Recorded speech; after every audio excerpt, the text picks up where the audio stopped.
Good afternoon everyone. बच्चों, मैंने पिछले एपिसोड में आपको करंट इलेक्ट्रिसिटी पढ़ाना शुरू किया था। कुछ टॉपिक कंप्लीट हुआ है। जैसे लास्ट एपिसोड में मैंने जूल सेटिंग इफेक्ट आपको पढ़ाया और किलोवाट आवर को डिफाइन किया, उसका यूज सिखाया, उसको कैसे जूल में कन्वर्ट करते हैं इसके बारे में मैंने बताया। तभी ये टॉपिक चल रहा है। अभी ये बहुत लेंदी टॉपिक है, अभी चलेगा बहुत सारे एपिसोड्स। करंट इलेक्ट्रिसिटी आज भी चलेगा। आज मैं आपको कुछ इम्पोर्टेंट चीज़ें बताने जा रहा हूँ।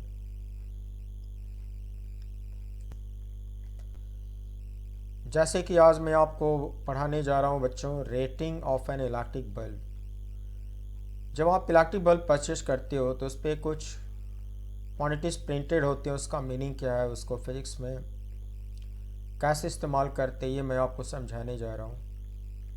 तो रेटिंग पढ़ाने के बाद मैं आपको डोमेस्टिक इलेक्ट्रिक बिल प्रिपेयर करना सिखाऊंगा।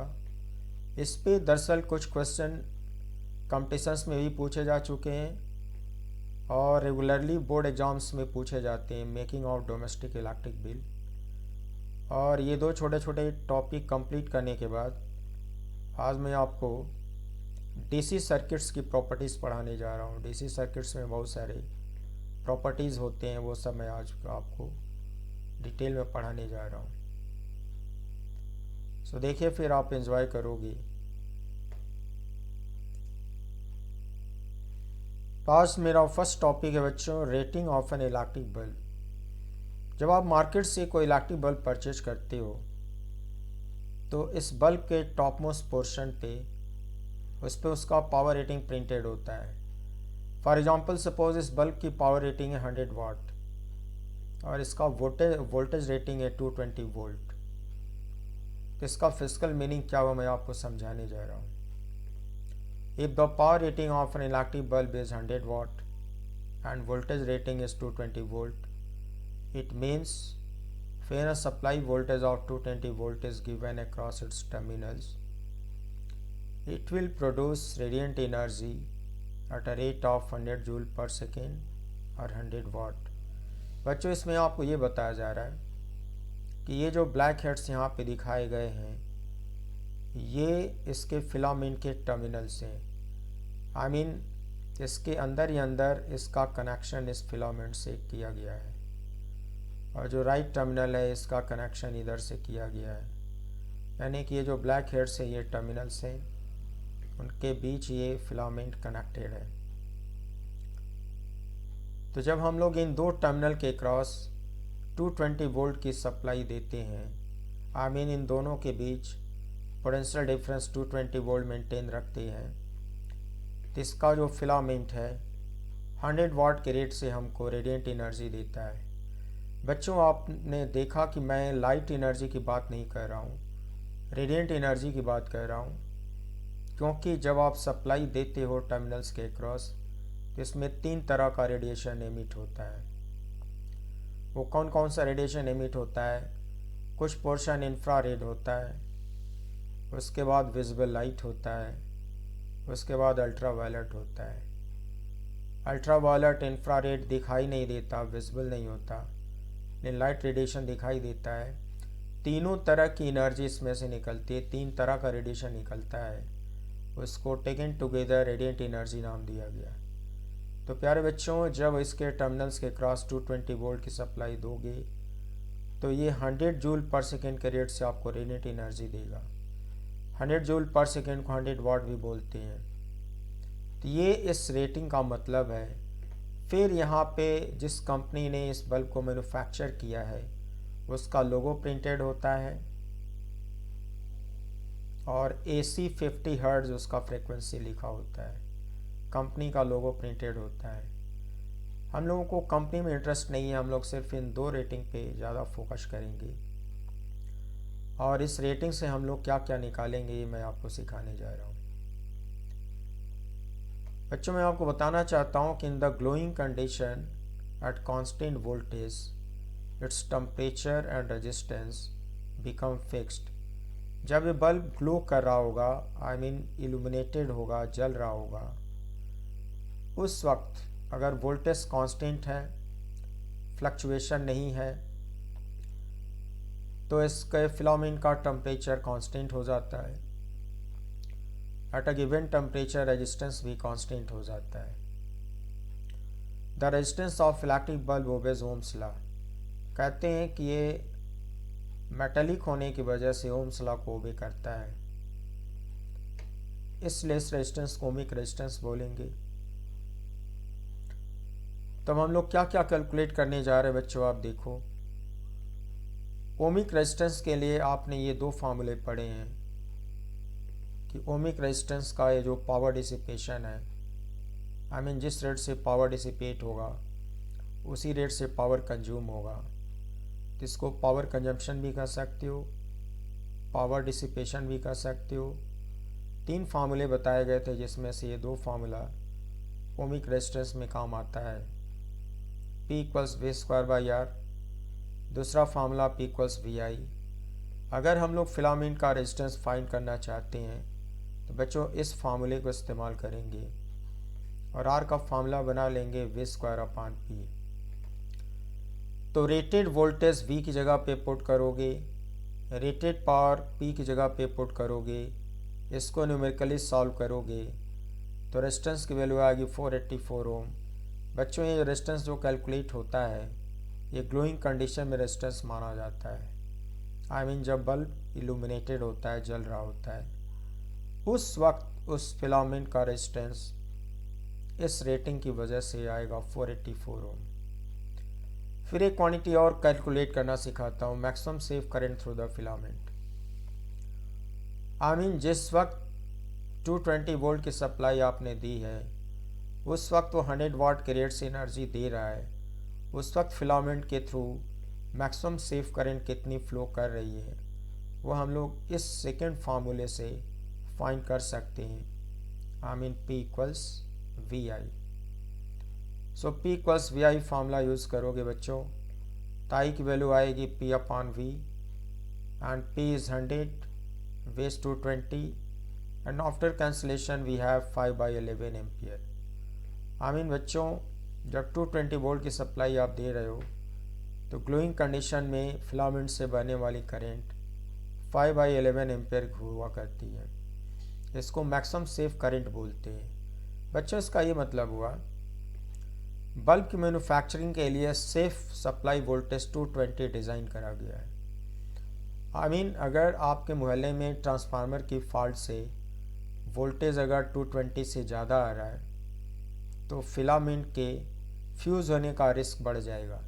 वैसे कुछ सेफ्टी भी कंसिडर किया जाता है। नॉर्मली जो बल्ब बनाए जाते हैं वो 250 वोल्ट तक सेफ रहते हैं, फ्यूज़ नहीं होते। आई मीन 250 वोल्ट तक सेफ रहते हैं फिलामेंट, फ्यूज़ नहीं होते। लेकिन हम लोग जब 220 का फिगर रेटिंग की वजह से डिस्क्राइब करेंगे कि रेटिंग एग्जैक्टली 220 है, इससे ज़्यादा नहीं, तो इसका फिजिकल मीनिंग ये बताया जाएगा कि अगर आपके मोहल्ले में वोल्टेज 220 से ज़्यादा आ रहा है तो बल्ब का फिलामेंट फ्यूज़ होने का रिस्क बढ़ जाएगा, वो फ्यूज हो सकता है कुछ देर में, लेकिन प्रैक्टिकली 250 तक वो टॉलरेट कर लेता है, 250 वोल्ट तक वो फ्यूज़ नहीं होता। तो जब 220 वोल्ट की सप्लाई आप देते हो उस वक्त वो 100 जूल पर सेकेंड के रेट से एनर्जी रेडिएट करता है और उस वक्त आपकी फिलामेंट से maximum safe current 5/11 ampere flow करती है। इसका ही मतलब हुआ कि अगर ये सप्लाई वोल्टेज बढ़ जाएगा, है ना, अगर सप्लाई वोल्टेज बढ़ेगा तो आपके बल्ब से फ्लो करने वाली जो करंट होगी वो बढ़ जाएगी और वो करंट 5/11 से ज़्यादा हो जाएगी। इसमें R को एक कांस्टेंट क्वांटिटी मानते हैं एट अ गिवन टेम्परेचर, ये चेंज नहीं होता। आर कांस्टेंट है, लेकिन अगर आप 220 वोल्ट इंक्रीज़ करोगे या बढ़ जाएगा तो फिर वैसी सिचुएशन में जो सेफ करंट है वो एक्सीड हो जाएगी 5/11 से और फ्यूज होने का रिस्क बढ़ जाएगा। इसलिए कोशिश करनी चाहिए कि आपके घर में जो सप्लाई वोल्टेज है 220 एक्सीड ना हो। अगर by the way voltage fluctuate होने का रिस्क आपके मोहल्ले में ज़्यादा है, हाई वोल्टेज आने का रिस्क ज़्यादा है, तो वोल्टेज रेगुलेटर इस्तेमाल किया जाता है या स्टेबलाइज़र भी बोलते हैं। रेगुलेटर वोल्टेज बढ़ने पे उसको घटा देता है और वोल्टेज कम होने पे उसको बढ़ा देता है ऑटोमेटिकली, और आपको एक कांस्टेंट वोल्टेज सप्लाई देता है।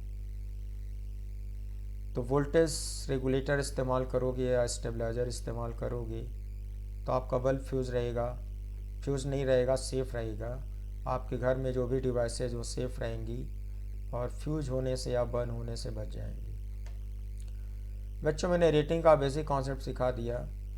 इसमें रेटिंग की क्वांटिटी इस्तेमाल करके एक तो आर कैलकुलेट करना सिखाते हैं, दूसरा मैक्सिमम सेव करंट कैलकुलेट करना सिखाते हैं, वो मैंने सिखा दिया। अब बल्ब पे जो न्यूमेरिकल्स होंगे, न्यूमेरिकल पार्ट में मैं करना सिखाऊंगा आपको।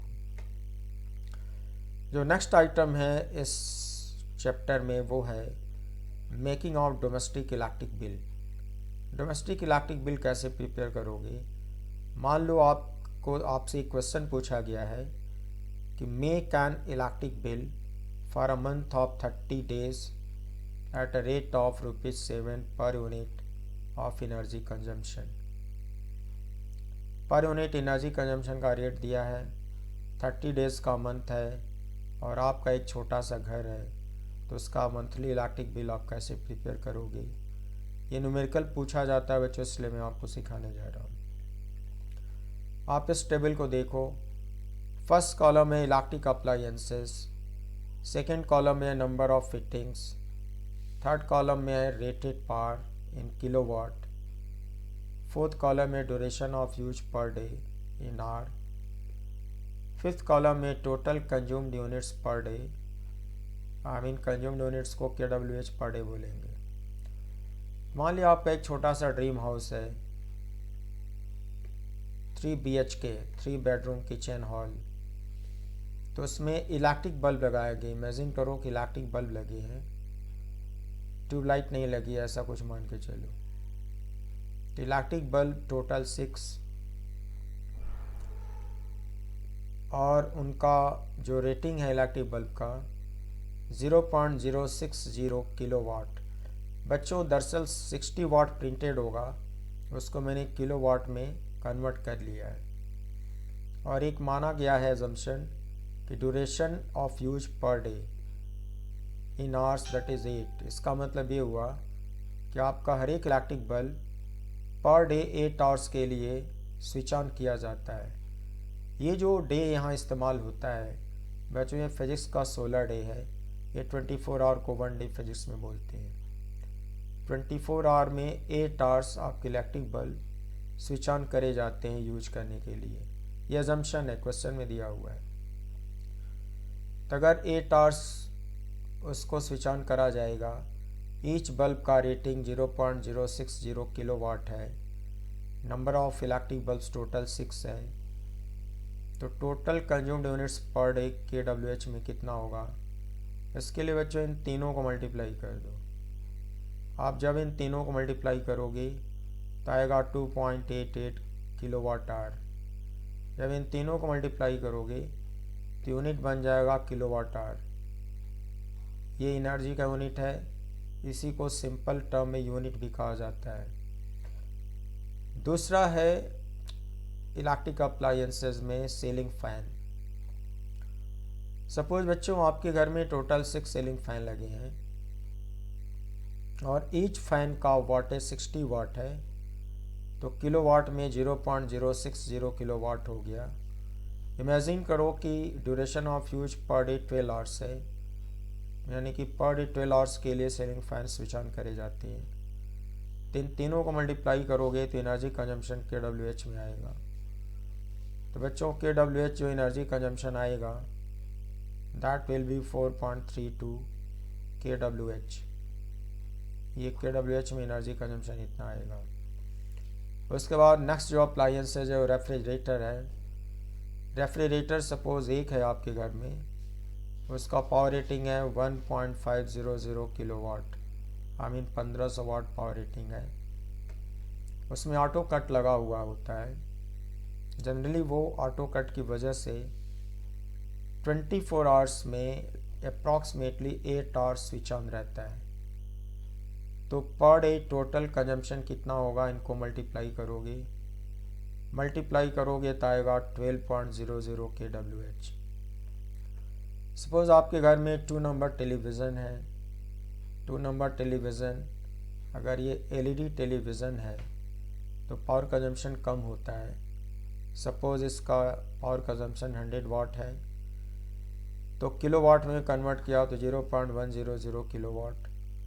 Duration of use per day 6 hours per day आप यूज करते हो, आई मीन टेलीविज़न वॉच करते हो। जब आप इन तीनों को मल्टीप्लाई करोगे तो total consumption of unit per day मिलेगा kWh में, और वो आता है 1.20। उसके बाद बच्चों आपके घर में माइक्रो ओवन है, माइक्रोवेव ओवन 1 नंबर। इसका पावर रेटिंग ऑलमोस्ट 200 वाट होता है, किलोवाट में 0.200 हुआ। Duration of use per day 1 hour है। इन तीनों को मल्टीप्लाई करोगे तो total consumed unit per day आता है 0.20।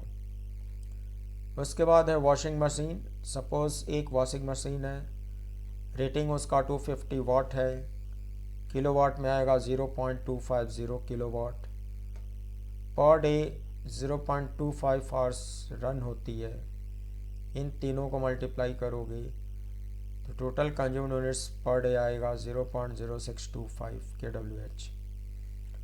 फिर सपोज आपके घर में एक लैपटॉप है, 1 नंबर लैपटॉप, उसका पावर रेटिंग 50 वाट है, किलोवाट में कन्वर्ट करोगे तो 0.050 आएगा। And suppose per day 12 hours के लिए उसको यूज किया जा रहा है, तो total consumed units per day आएगा 0.60। तीनों को मल्टीप्लाई करोगे। सपोज आपके घर में 4 number AC,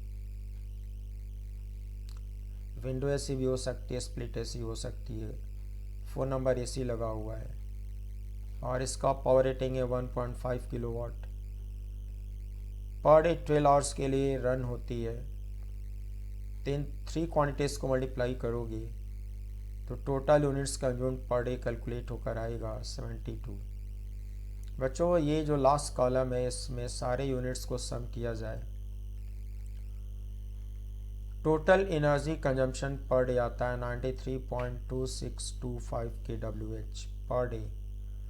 then total energy consumption per month, मैंने क्वेश्चन में आपको मंथ 30 डेज का बताया, तो इस क्वांटिटी को 30 से मल्टीप्लाई करोगे, per month total energy consumption आएगा 2797.875 kWh। बच्चों आपके क्वेश्चन में इसको यूनिट बोलते हैं, पर यूनिट जो इलेक्ट्रिक कंजम्पशन का, इलेक्ट्रिक एनर्जी का रेट गिवन है वो ₹7 पर यूनिट रेट गिवन है। तो टोटल यूनिट्स जो कंज्यूम हो रही है 30 डेज में, उसको रेट 7 से मल्टीप्लाई करोगे तो रुपीज़ में इलेक्ट्रिक बिल इसका आता है 19,585.12 रुपीज़। तो ये मंथली इलेक्ट्रिक बिल हो गया आपका। तो जब भी आपसे न्यूमेरिकल पूछा जाता है, इसमें कुछ क्वांटिटी चेंज हो जाएंगी, बट प्रोसीजर आप यही फॉलो करोगे कैलकुलेट करने के लिए। सपोज किसी क्वेश्चन में पावर रेटिंग थोड़ा सा चेंज हो जाएगा, नंबर ऑफ फिटिंग्स थोड़ा सा चेंज हो जाएगा, duration of use per day थोड़ा सा चेंज हो जाएगा, लेकिन बच्चों इलेक्ट्रिक बिल बनाने का मेथड यही रहेगा। तो मेथड मैं आपको सिखाया हूँ, आप कॉलम बना के इस तरह से मेथड को इस्तेमाल करोगे और आप मंथली इलेक्ट्रिक बिल प्रिपेयर कर सकते हो। इसके बाद नेक्स्ट टॉपिक है DC circuits, starting with electric cell 1.4.1 electric cell. सबसे पहले हम लोग इलेक्ट्रिक सेल का डेफिनेशन सीखेंगे। An electric cell is a source of electrical energy which maintains a continuous flow of charge in a circuit। ये तो definition हो गया। इलेक्ट्रिक सेल के अंदर इलेक्ट्रोलाइट होता है और केमिकल रिएक्शन होता है, तो कहा जाता है कि cell changes chemical energy into electrical energy. ये भी डेफिनेशन का ही पार्ट है बच्चों। The cell changes chemical energy into electrical energy. उसके बाद सेल का ईएमएफ कैसे डिफाइन होता है। ईएमएफ ऑफ अ सेल कैसे डिफाइन होता है ये मैं आपको बताने जा रहा हूँ। सेल के अंदर केमिकल रिएक्शन होता है, उस केमिकल रिएक्शन की वजह से इलेक्ट्रोमोटिव फोर्स डेवलप हो जाता है, जिसको शॉर्ट में ईएमएफ कहते हैं। इलेक्ट्रोमोटिव फोर्स की वजह से चार्ज का सर्कुलेशन किसी क्लोज सर्किट में मेंटेन किया जा सकता है। बच्चों, मैंने इस डायग्राम में एक सिंगल सेल दिखाया और दिखाया कि सेल को किसी एक्सटर्नल रेजिस्टेंस कैपिटल आर से कनेक्ट किया, सर्किट को कंप्लीट कर दिया। माना कि सेल का जो ईएमएफ है वो E0 है, जो बिगर लाइन है वो पॉजिटिव टर्मिनल है, जो स्मॉलर लाइन हो नेगेटिव टर्मिनल है। तो कन्वेंशन है कि पॉजिटिव टर्मिनल से पॉजिटिव चार्ज सेल पुश करता है। तो अगर पॉजिटिव चार्ज को पुश करेगा तो पॉजिटिव चार्ज इस सर्किट में एंटी क्लॉकवाइज फ्लो करेगा और पॉजिटिव चार्ज का डायरेक्शन ही करंट का डायरेक्शन माना जाता है। बट बच्चों, प्रैक्टिकली कंडक्टिंग वायर्स में, सॉलिड वायर में पॉजिटिव चार्ज फ्लो नहीं करता, इलेक्ट्रॉन फ्री इलेक्ट्रॉन फ्लो करते हैं। इसका फिजिकल मीनिंग ये हुआ कि ये जो लेड वायर है मेड ऑफ कॉपर, इसमें बहुत सारे फ्री इलेक्ट्रॉन होंगे। तो सेल का पॉजिटिव टर्मिनल फ्री इलेक्ट्रॉन को पुल करेगा और नेगेटिव टर्मिनल फ्री इलेक्ट्रॉन को पुश कर देगा राइट साइड में। तो प्रैक्टिकली कॉपर वायर में क्या होता है कि फ्री इलेक्ट्रॉन का सर्कुलेशन क्लॉकवाइज होता है, इलेक्ट्रॉन पे नेगेटिव चार्ज होता है। तो एक ट्रेडिशन है, आई मीन कन्वेंशन है कि अगर नेगेटिव चार्ज क्लॉकवाइज फ्लो करता है तो उसका equivalent charge anti clockwise flow करता हुआ मान लिया जाता है और वही डायरेक्शन करंट का डायरेक्शन डिफाइन किया गया है। तो बच्चों, चार्ज को सर्कुलेट कराने के लिए सेल के अंदर केमिकल रिएक्शन रिस्पॉन्सिबल है, जिसकी वजह से इलेक्ट्रोमोटिव फोर्स डेवलप होता है। E0 को इलेक्ट्रोमोटिव फोर्स जरूर कहते हैं, मगर ये वेक्टर क्वांटिटी नहीं है और ये न्यूटन में रिप्रेजेंट नहीं होती, ये स्केलर क्वांटिटी है और ये वोल्ट में रिप्रेजेंट होती है। लेकिन इसको इलेक्ट्रोमोटिव फोर्स कहते हैं, लेकिन मैकेनिक्स वाला फोर्स ये नहीं है। इसका direction negative terminal to positive terminal define करा गया है, लेकिन ये स्केलर है, ये वेक्टर क्वांटिटी कहते ही नहीं है। ईएमएफ को कैसे डिफाइन किया जाएगा। Suppose in a very small time interval dt cell ने dq amount of charge push किया लेफ्टवर्ड, पॉजिटिव चार्ज dq को सेल ने पुश किया leftward in time interval dt, is it. तो बच्चों, ईएमएफ को डिफाइन करा गया dw by dq, dw by dq। EMF of a cell is defined as dw by dq। इसको words में कैसे कहोगे। dw is very small work done by the cell in sending or pushing or circulating very small positive charge dq, then dw by dq is called EMF of the cell। बच्चों, इसको words में कहा जाता है the work done by the cell in forcing unit positive charge to flow in the whole circuit including the cell is called the electromotive force of the cell। बच्चों, ये definition हो गया। dw बाई dq को आप ऐसे read करोगे, the work done by the cell in forcing unit positive charge to flow in the whole circuit including the cell is called the electromotive force of the cell. इसको words में आप इस तरह से बोलोगे।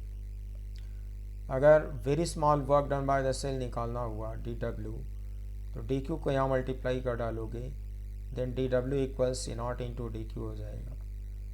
ईएमएफ को cell का characteristic property माना गया। For a given cell EMF एक कांस्टेंट क्वांटिटी होती है और ये इसके इलेक्ट्रोड्स के नेचर पे डिपेंड करता है। ये कांस्टेंट होता है। सेल बिल्कुल फ्रेश है तब भी ईएमएफ वही होगा, सेल पूरी तरह से डिस्चार्ज है तब भी ईएमएफ वही होगा।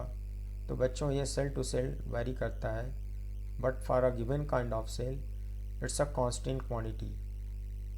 जनरली ड्राई सेल आपने घरों में देखा होगा, यूज एंड थ्रो, यूज होने के बाद थ्रो कर दिया जाता है। तो ड्राई सेल का जो ईएमएफ होता है 1.5 वोल्ट होता है। उसका साइज चाहे जो भी हो,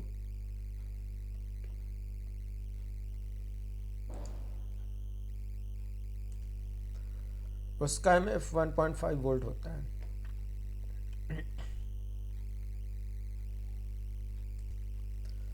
ईएमएफ का ऐसा यूनिट जूल पर कूलम, इस फार्मूले से जूल पर कूलम भी होता है या जूल पर कूलम को वोल्ट भी कहते हैं।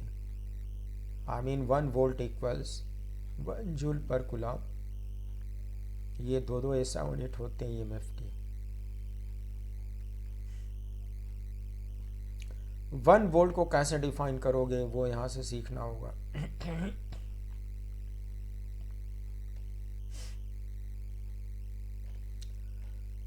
सो बच्चों, इस फार्मूले में जो चार्ज सर्कुलेट कराया गया अगर वो 1 कूलम है, work done by the cell अगर 1 जूल है, तो सेल का ईएमएफ 1 वोल्ट माना जाएगा। इसी कंडीशन को हम लोग 1 वोल्ट के डेफिनेशन में इस्तेमाल करते हैं। If in the flow of 1 coulomb of charge in a circuit the work done by the cell is 1 joule, then the EMF of the cell is defined as 1 volt। 1 volt को ऐसे आप define करोगे। Direction of EMF directed from negative electrode to the positive electrode inside the cell.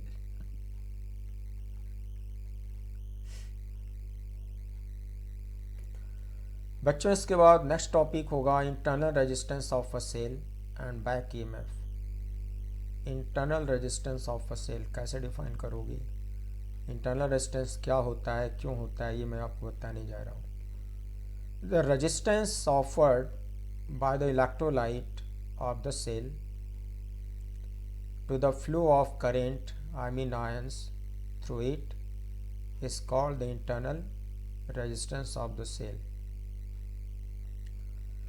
बच्चों, electrolyte cell के भीतर होता है, तो जब इलेक्ट्रोलाइट सॉल्यूशन फॉर्म में होता है तो उसके positive ion negative ion separate हो जाते हैं। तो सेल में 2 इलेक्ट्रोड होता है, एक पॉजिटिव इलेक्ट्रोड एक नेगेटिव इलेक्ट्रोड। तो पॉजिटिव आयन अगर लेफ्ट साइड में मूव करता है तो नेगेटिव आयन राइट साइड में मूव करता है।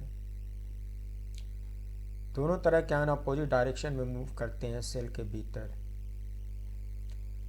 तो बच्चों, किसी इलेक्ट्रोलाइटिक सॉल्यूशन में जो आयन मूव करते हैं तो उनका मल्टीपल रिपीटेड कोलिजन होता है एक दूसरे के साथ। उस कोलिजन की वजह से उनकी काइनेटिक एनर्जी में कंटिन्यूस लॉस होता रहता है। जो कंटिन्यूस लॉस होता रहता है उससे हीट एनर्जी प्रोड्यूस होती रहती है। इस तरह से हम लोग एक लैंग्वेज डेवलप करते हैं कि एक इंटरनल रेजिस्टेंस ऑफर किया जाता है इलेक्ट्रोलाइट के द्वारा आयंस के ऊपर। रेजिस्टेंस का मतलब अपोजिशन, उनके मोशन को रोकने की कोशिश करी जाती है, उसी को रेजिस्टेंस वर्ड से डिफाइन किया जाता है। तो एक आयन दूसरे आयन के मोशन को रोकता है, अपोजिट डायरेक्शन मूव करते वक्त एक दूसरे से टकराते हैं, तो उनके फ्री मोशन पे रेजिस्टेंस यानी कि ऑब्स्ट्रक्शन क्रिएट होता है और हीट पैदा होती है, उसकी वजह से एनर्जी में लॉस होता है। तो डेफिनेशन बच्चों फिर से रिपीट करता हूँ। The resistance offered by the electrolyte of the cell to the flow of current, I mean ions, through it is called internal resistance of the cell. तो इंटरनल रेजिस्टेंस किस किस फैक्टर्स पे depend करता है ये मैं आपको बताने जा रहा हूँ। Internal resistance of a cell depends upon the following factors. It is directly proportional to the separation between 2 plates of the cell। Plates का मतलब electrodes। Directly proportional to the separation between the 2 plates of the cell। Number 2, it is inversely proportional to the plate area dipped into the electrolyte. Number 3, it depends upon the nature, concentration and temperature of the electrolyte and increases with increase in concentration and vice versa. The internal resistance of a cell is not a constant. It increases slowly as the cell is used. बच्चों, जब cell इस्तेमाल करोगे आप तो उसके electrode पे polarisation होता है और कुछ इम्प्योरिटी जमा हो जाती है, उससे इंटरनल रेजिस्टेंस बढ़ जाता है, आयन के मूवमेंट में परेशानी आती है, आयन का फ्री मोशन ऑब्स्ट्रक्ट होने लगता है, हीट पहले से ज़्यादा जनरेट होने लगती है, तो कहा जाता है कि इंटरनल रेजिस्टेंस बढ़ जाता है, कांस्टेंट नहीं होता। जैसे जैसे सेल यूज होता जाएगा तो उसका इंटरनल रेजिस्टेंस भी इंक्रीज होता जाएगा। इसके बाद नेक्स्ट टॉपिक होगा terminal voltage of a cell. इसको कैसे डिफाइन करती है मैं आपको सिखाने जा रहा हूँ। So coming to the topic terminal voltage of a cell and terminal voltage. For terminal voltage we have two cases. Case 1, when the current is being drawn from the cell. जब cell से current draw की जा रही है उस वक्त terminal voltage क्या होगा। तो बच्चों आप डायग्राम देखो, इस डायग्राम में एक सेल को रिप्रेजेंट किया जा रहा है विद इन अ बॉक्स। बच्चों ये जो बॉक्स इनक्लोजर दिखाया गया है, इस पूरे बॉक्स को सेल बोलते हैं। तो सेल का जो इंटरनल रेजिस्टेंस होता है, दरअसल वो तो पॉजिटिव नेगेटिव इलेक्ट्रोड के बीच में होता है, आयन के ऊपर आयन का रेजिस्टेंस होता है। लेकिन एक कस्टम है, एक ट्रेडिशन है, उसको सेल के बाहर सीरीज में कनेक्टेड दिखाने का एक ट्रेडिशन है। लेकिन दिमाग में रखना कि ये रेजिस्टेंस बाहर नहीं होता, किसी वायर का बना नहीं होता, ये जस्ट एक हाइपोथेटिकल रेजिस्टेंस है जो इलेक्ट्रोड के भीतर होता है और आयन पे आयन की वजह से रेजिस्टेंस होता है, लेकिन उसको बाहर दिखाने का ट्रेडिशन है। तो ये सेल के साथ सीरीज में जुड़ा हुआ दिखाते हैं। इंटरनल रेजिस्टेंस है, सिंबल इसका स्मॉल आर है, सेल का एमएफ ई है। तो इस पॉइंट को पॉजिटिव टर्मिनल ए कहते हैं, ए मीन्स पॉजिटिव टर्मिनल, और इसके बजाय इस पॉइंट को नेगेटिव टर्मिनल बोला जाता है, क्योंकि प्रैक्टिकली ये पूरा का पूरा बॉक्स ही सेल होता है।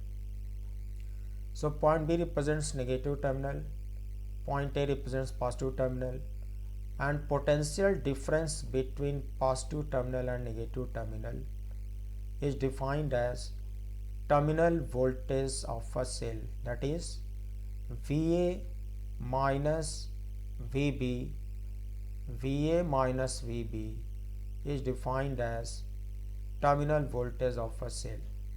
सपोज बच्चों आप इस सेल को किसी सर्किट में यूज कर रहे हो, कैसे, एक एक्सटर्नल रेजिस्टेंस कैपिटल आर है, उसके साथ सीरीज में एक की है और एक अमीटर है, और सेल के टर्मिनल्स के बीच में आपने वोल्ट मीटर लगा दिया। बच्चों ये आइडियल वोल्ट मीटर है और ये आइडियल अमीटर है। तो वोल्ट मीटर यहाँ से पॉइंट ए और यहाँ से पॉइंट बी, तो पॉइंट बी और पॉइंट ए के बीच का पोटेंशियल डिफरेंस रीड करेगा, और जो ये रीड करेगा वही टर्मिनल वोल्टेज माना जाएगा। सपोज आपने की को क्लोज कर दिया है, की को क्लोज करोगे तो सर्किट कंप्लीट हो जाएगा और ये सेल अपनी एनर्जी सप्लाई करना शुरू करेगा, आई मीन पॉजिटिव टर्मिनल से करंट पुश करना शुरू करेगा और करंट कैपिटल आर के थ्रू ऐसे एंटी क्लॉकवाइज फ्लो करेगी। मैं आपको बताना चाहता हूँ कि V A minus V B कैसे निकलेगा। उसके लिए किरचॉफ सेकेंड लॉ को ओपन सेगमेंट में इस्तेमाल किया जाएगा। कैसे किया जाएगा देखो बच्चों, इस फिगर में टर्मिनल वोल्टेज डिराइव करने पर आता है E minus I R, E for EMF of the cell, I for current flowing through the cell and R is internal resistance of the cell. मैं इसको डिराइव करके दिखाता हूँ। Terminal voltage V, that is VAB short form, and in detail this is known as VA minus VB, potential difference between A and B, that is positive and negative terminals, this is called V। Now using Kirchhoff second law and moving from A to B. A to B move करो बच्चों, यहाँ से move करो। आपको मैं पहले सिखा चुका हूँ, जिस पॉइंट से मूव करते हो उसका पोटेंशियल पहले लिखते हो, फिर पॉजिटिव से नेगेटिव पे जाओगे तो पोटेंशियल डिक्रीज होगा, दैट इज माइनस सी। फिर करंट के अपोजिट जा रहे हो, करंट लेफ्ट साइड में जा रही है, देखो करंट स्मॉल आर के थ्रू लेफ्ट साइड में जा रही है। जब करंट के अपोजिट मूव करते हैं तो प्लस आई आर लिखते हैं। प्लस आई आर क्यों लिखते हैं बच्चों? क्योंकि करंट के अपोजिट जाने पे पोटेंशियल बढ़ता है, बढ़ेगा तो प्लस लगेगा, प्लस आई आर। बी पर आ चुके हो, यहाँ पे रुक जाओ, फिर से सुनो क्या इक्वेशन बनेगा, V A minus C plus I R equals V B. जहाँ रुकते हो इक्वल के बाद उसका पोटेंशियल लिखते हो, यही सिखाया गया है। तो देखो इक्वेशन आपने क्या बनाया बच्चों, V A minus C plus I R equals V B implies V A minus V B को लेफ्ट साइड में ले जाओ, minus C plus I R को राइट साइड में ले जाओ। So V A minus V B comes out E minus I R and V A minus V B is known as terminal voltage of the cell. Then you should write in short, this is V equals C minus IR। बच्चों यहाँ से क्या पता चला कि जो इस condition में सेल का टर्मिनल वोल्टेज होगा that will be less than EMF E minus IR। उसके बाद बच्चों इसमें सेकेंड केस होता है केस टू। केस टू होता है when the cell is being charge. बच्चों सेल दो तरह के होते हैं basically, primary cell and secondary cell. Primary cell use and throw होते हैं, एक बार डिस्चार्ज होने पर रिचार्ज नहीं होगा। सेकेंडरी सेल रिचार्ज होते हैं। तो माना कि ये सेकेंडरी सेल है और उसको तुम रिचार्ज, तो जब सेल को चार्ज करते हो तो करंट रिवर्स डायरेक्शन में फ्लो करती है। उसको एक हाई टेंशन बैटरी से कनेक्ट करना पड़ता है। कैसे करना पड़ता है? तो जब सेल चार्ज हो रहा होता है उस वक्त उसका terminal voltage E plus I are आता है, I mean more than EMF उसका टर्मिनल वोल्टेज आता है। क्यों आता है? देखो बच्चों, यह है तुम्हारा सेल, चार्ज करते वक्त इसके पॉजिटिव टर्मिनल को ST बैटरी के पॉजिटिव टर्मिनल से कनेक्ट करते हैं। ST बैटरी का EMF वेरी लार्ज होता है, तो ये डोमिनेट करता है, ये अपने पॉजिटिव टर्मिनल से करंट पुश करेगा और करंट इसमें राइटवर्ड मूव करेगी। जब इस सेकेंडरी सेल में अपोजिट डायरेक्शन में करंट मूव करेगी तो इसके अंदर रिवर्सिबल केमिकल रिएक्शन होगा। रिवर्सिबल केमिकल रिएक्शन से इलेक्ट्रिकल एनर्जी केमिकल एनर्जी में फिर से कन्वर्ट हो जाती है और ये सेल रिचार्ज हो जाता है। तो इस बार करंट रिवर्स डायरेक्शन में फ्लो कर रही है, राइटवर्ड डायरेक्शन में जा रही है। और टर्मिनल वोल्टेज मेज़र करने के लिए बिटवीन ए एंड बी एक कार्डियल वोल्ट मीटर लगा दिया गया है। यहाँ पर ये जो वोल्ट मीटर है वो बताएगा potential difference between A and B, that is terminal voltage of the cell.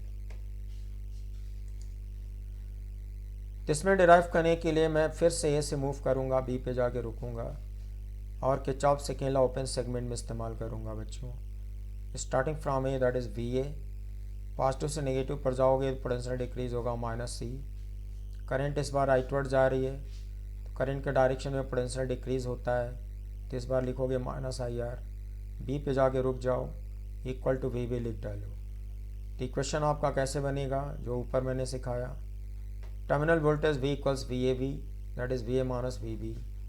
Now using Kirchhoff second law and moving from A to B, VA minus E minus IR equals VB, then VA minus VB equals E plus IR. I mean VA minus VB is called V terminal voltage and you get the formula V equals E plus IR. So when cell is being charged at that case terminal voltage becomes greater than EMF of the cell, hence proved। तो बच्चों मैंने proof करके दिखा दिया कि जब cell को आप चार्ज करते हो, चार्ज तभी होगा जब वो सेकेंडरी सेल होगा। सेकेंडरी सेल में रिवर्सिबल केमिकल रिएक्शन होता है, प्राइमरी सेल में रिवर्सिबल केमिकल रिएक्शन नहीं होता है, इसलिए उसको रिचार्ज करना पॉसिबल नहीं है। जो ड्राई सेल आप घरों में यूज करते हैं, एसी के रिमोट में, कैलकुलेटर में यूज करते हो ड्राई सेल 1.5 वोल्ट ईएमएफ वाला, वो प्राइमरी सेल है, वो रिचार्ज नहीं होता, वो डिस्चार्ज होने के बाद फेंक देना पड़ता है। लेकिन निकल कैडमियम बैटरी या आपके मोबाइल में लगा हुआ बैटरी, ये सब रिचार्जेबल होते हैं और चार्जर लगा के रिचार्ज आप कर लेते हो, ये सब सेकेंडरी सेल होते हैं। तो रिचार्ज करते वक्त जो टर्मिनल वोल्टेज होता है वो ईएमएफ से ज़्यादा होता है, फार्मूला आता है E+IR। सो ये हो गया बच्चों टर्मिनल वोल्टेज का मीनिंग। सो प्यारे बच्चों, आज टाइम ज़्यादा हो रहा है, इसलिए इस एपिसोड को मैं यहीं पे कंप्लीट करता हूँ और नेक्स्ट एपिसोड में मैं आपको किरचॉफ लॉस पढ़ाने जा रहा हूँ। बहुत इम्पॉर्टेंट होता है। किरचॉफ लॉस के बारे में मैंने आपको इलेक्ट्रोस्टैटिक्स में भी पढ़ाया था, लेकिन इस बार मैं इसका प्रूफ दूंगा, डिराइव करूंगा Kirchhoff first law and Kirchhoff second law, equation बनाने के साथ साथ, स्टेटमेंट के साथ साथ इसका डेरिवेशन यानी कि प्रूफ भी दिया जाएगा, क्योंकि बोर्ड एग्जाम में इसका प्रूफ पूछता है और किरचॉफ लॉ का यूज बहुत ज़्यादा होता है इस चैप्टर में, जो कि मैं करते जा रहा हूँ। प्यारे बच्चों, मैं आपको ये बताना चाहता हूँ कि मैं जो कुछ भी आपको पढ़ा रहा हूँ वो अपनी बुक से पढ़ा रहा हूँ, जिसका टाइटल है करंट इलेक्ट्रिसिटी, और मैं इसका राइटअप प्रिपेयर कर रहा हूँ। जैसे जैसे राइटअप प्रिपेयर हो रहा है मैं आपको वीडियो लेक्चर पढ़ाते जा रहा हूँ। जब ये बुक का राइटअप कंप्लीट हो जाएगा तो मैं इसे पब्लिश करूँगा, और पब्लिश करूँगा तो आपको इन्फॉर्म ज़रूर करूँगा। आप इसकी एक कॉपी मंगा लेना, ऑर्डर कर लेना, अपने टेबल पे रखना, नोट्स का काम करेगा। नोट्स बनाने से बच जाओगे, वीडियो पॉज करके नोट्स बनाने की ज़रूरत नहीं होगी। सो प्यारे बच्चों, मैं इस एपिसोड को यहीं पे कंप्लीट करने जा रहा हूँ। याद रखना, मेरा नेक्स्ट एपिसोड होगा Kirchhoff laws and its use. इसको मैं डिस्क्राइब करूँगा, इसको यूज करना सिखाऊँगा और टॉपिक को आगे बढ़ाऊँगा। सो इतनी देर तक मेरे साथ पेशेंस के साथ बने रहने के लिए thank you very much and wish you good night, see you again.